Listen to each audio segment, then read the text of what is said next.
In the summer of 1905, in downtown Baltimore, a young survey assistant stood at the edge of a broken street with a measuring rod in his hand and saw something he was not supposed to see. Not rubble, not a cracked sewer, not the ordinary wreckage a city hides beneath new pavement. He saw a row of brick arches. They were not random. They were not foundation fragments. They ran in sequence, evenly spaced, disappearing into shadow beneath the street line, like the entrance to a buried corridor. Behind one arch, there was darkness. Behind another, a recessed wall. Behind a third, what looked disturbingly like the upper half of a doorway, but the doorway was facing sideways into packed earth. Picture that for a second. A street torn open, fresh measurements being taken, men recording grades, elevations, curb lines, utility depths, and under that official act of measurement, a second city appears.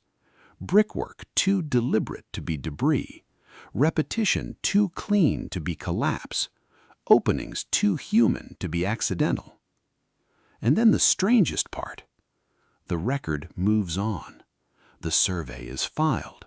Street lines are normalized. Grades are stabilized. The city rebuilds. The pavement goes back down. And the anomaly slips under the language of improvement, modernization, and fill. And what had looked for one brief moment like a lower Baltimore with arcades, passages, storefronts, and hidden street-facing architecture is pushed back out of sight. Officially, nothing mysterious happened. Cities change grade, streets rise, basements happen, utilities demand trenches, fires destroy, floods force redesign. That is the explanation you are expected to accept before you even finish the question. But here's the problem. If this was just ordinary urban change, why do so many older structures in Baltimore still show the same strange signature? Window tops under sidewalks, bricked arches below modern grade, half-swallowed doors, lower facades trapped behind retaining fill, entire street-facing levels that now function like underground rooms, even though they were clearly built to breathe daylight. And why does the pattern keep appearing right where the old surveys, engineering updates, and redevelopment phases overlap? That is where this story begins. Not with a fantasy about a lost empire, not with a single dramatic photograph, but with something quieter and more dangerous. A city being measured. Because once a place is surveyed, classified, and redrawn, what existed before can be buried without being called destruction. It can be renamed, regraded, repurposed. It can be explained away with one clean phrase in a municipal report, while an entire older layer passes beneath the feet of the next generation. So tonight, we are going down into a case most people never even realize they are walking on. A case of lower streets, sealed brick arcades, buried frontage, and a question Baltimore still hasn't answered in public. Did the lower city really disappear? Or was it simply filled in after the survey and left there like a secret under the official map? To understand why this matters, you have to forget the modern skyline for a moment and think like a city before the city was finished. Old Baltimore was shaped by water, slope, trade, and repeated violence. Creek lines, marshy ground, shifting edges near the harbor, sudden grade changes, and relentless rebuilding pressure created a place that was never as stable as later maps made it look. Streets were improved, widened, cut, raised, and corrected. Flood control projects came, fire came, expansion came, and every time the surface changed, older architecture had two choices: adapt or disappear. That is the official framework, and to be fair, part of it is true. Baltimore does have a history of buried waterways, redirected flows, engineered conduits, and subterranean infrastructure. The city literally pushed pieces of its natural landscape underground. Streams vanished beneath the built world, waterways were boxed in, old problem zones were converted into controlled hidden systems. If a city can bury its rivers, it can bury almost anything. But architecture leaves a different kind of fingerprint than water. A buried stream creates voids, dampness, sink risk, conduit stories. A buried street level creates something else. Aligned openings, facade symmetry, human-scale repetition, window placement that only makes sense from a former exterior grade, arches that read like pedestrian frontage, basement walls that do not behave like basement walls because they were never designed to be underground in the first place. That is what makes Baltimore so unsettling once you start looking closely. In certain older blocks, especially where downtown grades shift and older masonry survives beneath later improvement, the city starts whispering through the brick. You notice a row of lowered openings under sidewalk level that feel too finished. You notice heavy old arches that suggest passage rather than storage. You notice that what is now treated as cellar space has proportions and rhythm more consistent with public-facing use. And then you find the surveys. Not always dramatic, not always complete, just enough. Grade lines, revisions, engineering notes, redevelopment phases. The language is sterile, but the effect is not. A street is to be brought to uniform level. A section is to be filled. A slope is to be corrected. Drainage is to be improved. Surface continuity is to be established.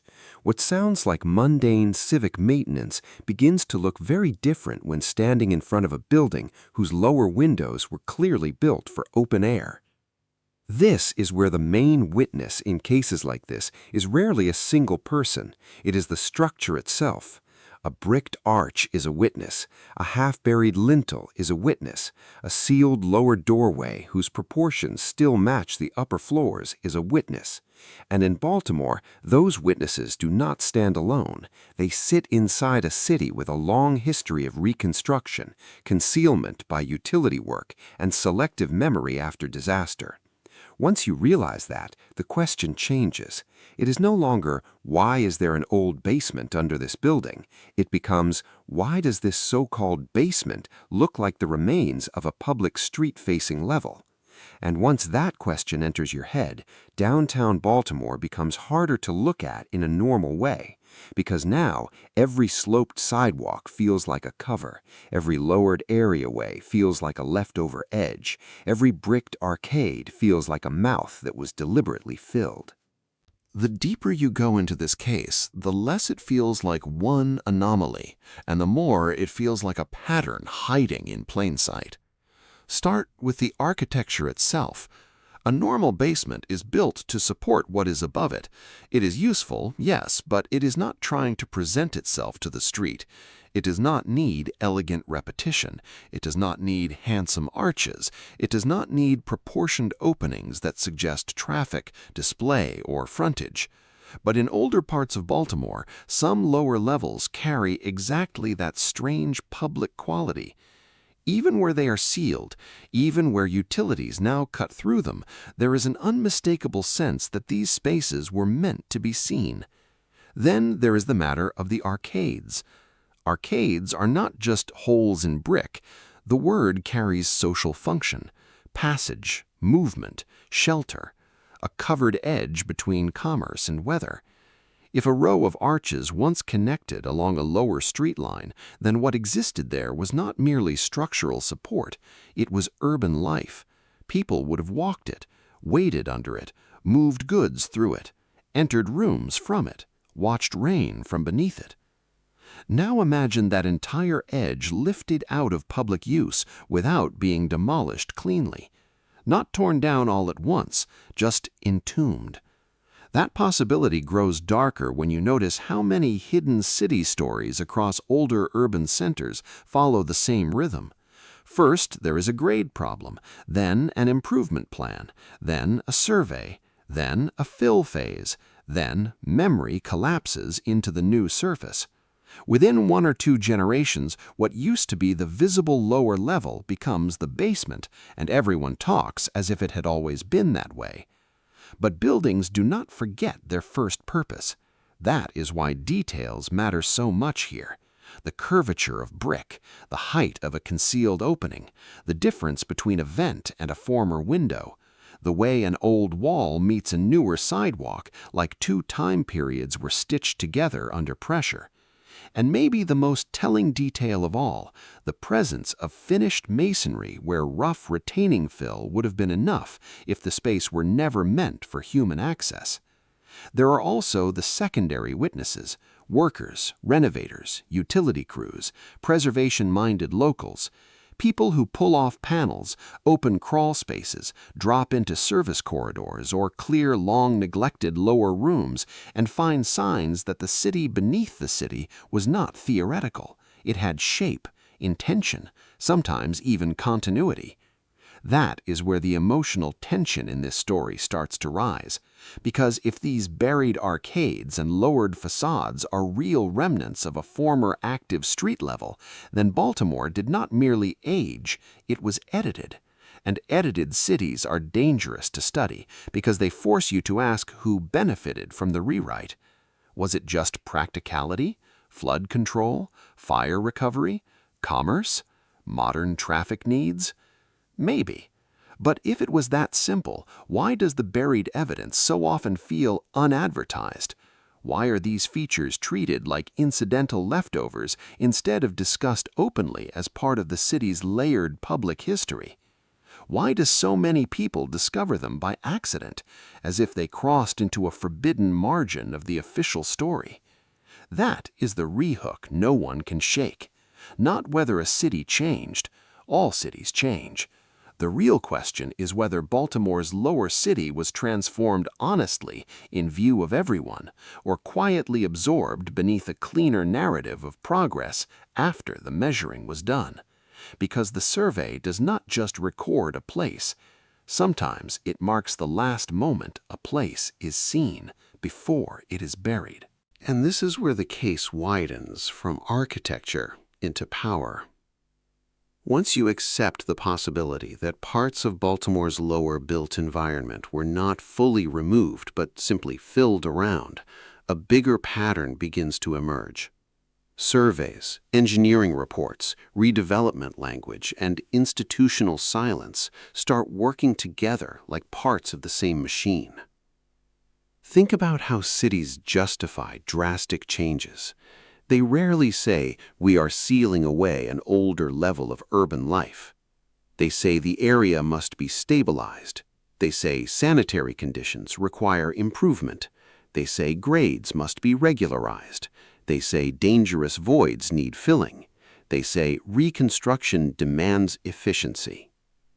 Every phrase sounds practical, neutral, responsible. And maybe, at first, it is. But those phrases also do something else. They strip emotion from disappearance. They make burial sound administrative. They turn the visible loss of older human space into a paperwork event.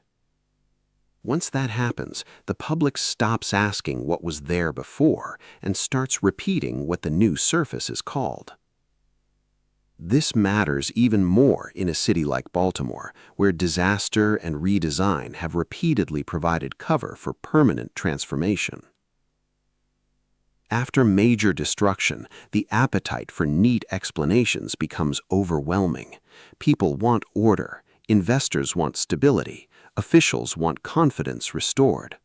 The city needs to project continuity even when continuity has already been broken underground. That is the perfect condition for hidden layers to vanish in plain sight.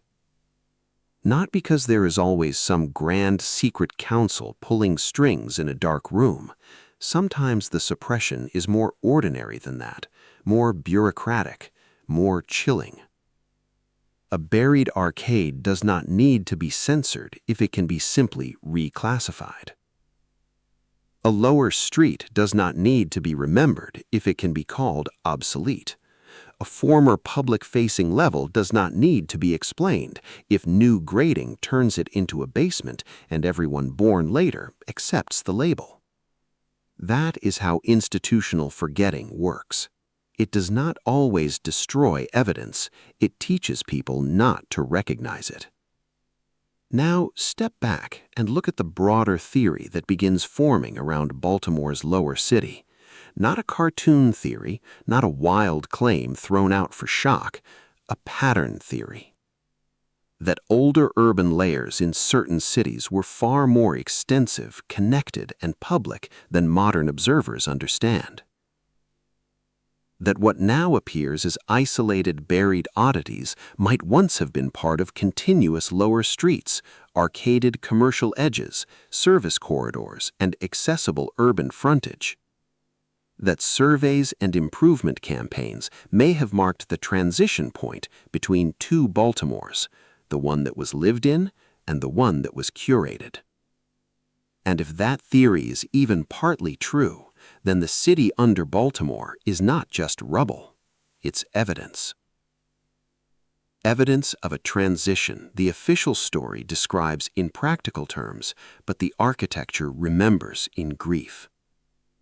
Because brick has a way of holding the shape of what people did with it. A filled arch still remembers passage, a buried doorway still remembers approach, a swallowed facade still remembers daylight. Even under layers of pavement and utility repair, the old geometry survives like a suppressed testimony. That is why this story keeps pulling people back in, not because it promises fantasy, but because the simplest visible details refuse to behave like coincidence. Now we come to the most uncomfortable implication of all. If Baltimore's lower city never truly disappeared, if significant portions of it were merely entombed beneath later grade and urban correction, then the city we think we inherited is incomplete by design. That changes more than architecture. It changes memory.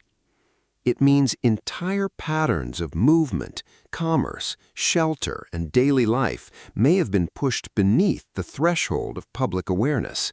It means there were thresholds lower than the ones we know, entrances deeper than the ones we use, and street relationships the modern eye no longer understands because the reference point itself was erased. And once that happens, history becomes easy to flatten. People stop asking why older buildings seem too tall below ground. They stop asking why so many basements show finish, symmetry, and intention. They stop asking why lower masonry sometimes feels like a public face trapped in a coffin. They stop asking because the city above them keeps working. Traffic moves, lights change, new facades go up. The hidden layer becomes psychologically inaccessible even if it remains physically close. That may be the strangest part of this whole case. The buried city is not necessarily miles away in some sealed cavern. It may be inches, feet, or one broken wall beneath what thousands of people cross every day without looking down. An older Baltimore could still be there in fragments and runs, in buried edges and filled arcades, in blocked thresholds and compressed corridors, surviving not as legend, but as interrupted infrastructure of human life. And if that is true, then what else have we misunderstood? Were some of these lower spaces tied to vanished creek lines and flood management in ways later accounts oversimplified? Did redevelopment absorb older frontage faster than public memory could track? Were portions of the city normalized on paper after they were made inaccessible in reality? And maybe the darkest question of all, how many times can a city be rewritten before its residents lose the ability to tell the difference between original ground and manufactured history? That question hits harder in Baltimore because the city already lives with buried water, hidden conduits, sealed spaces, and layered survival. It is a place where the visible map has never told the whole story, a place where the official surface can feel strangely thin, a place where every repaired block might be sitting on the silence of an older one. So when someone says the lower city disappeared, maybe that is the wrong verb. Disappear suggests absence, but absence is not what the brick implies. The brick implies presence without permission. It implies a buried layer that still exists, but no longer has the right to call itself public. And that is why the phrase in the title matters so much. The brick arcades were filled in after the survey, not before, after. After they were measured, after they were seen, after someone knew enough about their position, depth, and relation to the new city to bury them with precision. Whether that happened for practical reasons, political reasons, or reasons history no longer admits, one thing remains impossible to ignore. Baltimore may not have lost its lower city. It may have built its modern identity directly on top of it. So the next time you walk an old Baltimore block, do not just look at the storefronts. Look lower. Look where the sidewalk seems too high against the masonry. Look at the bricked curves under street grade. Look at the window tops that should not be underground. Look at the old proportions hiding beneath the accepted surface. Because once you see them, the city changes. You begin to feel that modern Baltimore is not a complete place, but a roof, a lid, a later sentence written over an earlier paragraph that still presses through the page. And then the deeper fear arrives. If one city can hide its lower life this successfully, how many others have done the same?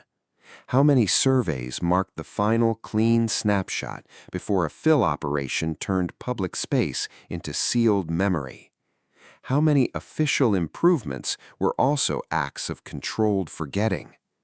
How many stories of lost levels, buried streets, sealed corridors, and hidden frontage were dismissed simply because the new surface was more convenient to believe? That is why this case lingers. Not because it gives easy answers, but because it leaves you with a physical suspicion you cannot unfeel. The sense that beneath the named city is an unnamed one. Beneath the preserved history is a managed history. Beneath the pavement is a decision. And decisions leave traces. In Baltimore, some of those traces are brick. Some are arches. Some are lower openings cut off from daylight. And some may be the old survey lines themselves, the last calm record made before the ground level of memory was raised. Maybe that is what hidden history really is.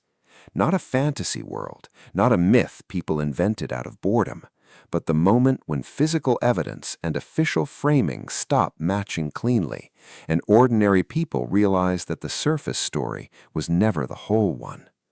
If you are the kind of person who notices the sealed door, the missing floor, the buried curve in the wall, then you already understand why stories like this matter. Some people see a basement. Some people see a missing floor. Some people hear urban improvement and move on. Others hear it and wonder what had to be buried to make the sentence work. And those are the people this record is for. Because the lower city does not need everyone to believe in it. It only needs enough people willing to look down. And once they do, Baltimore stops feeling like a finished city. It starts feeling like testimony.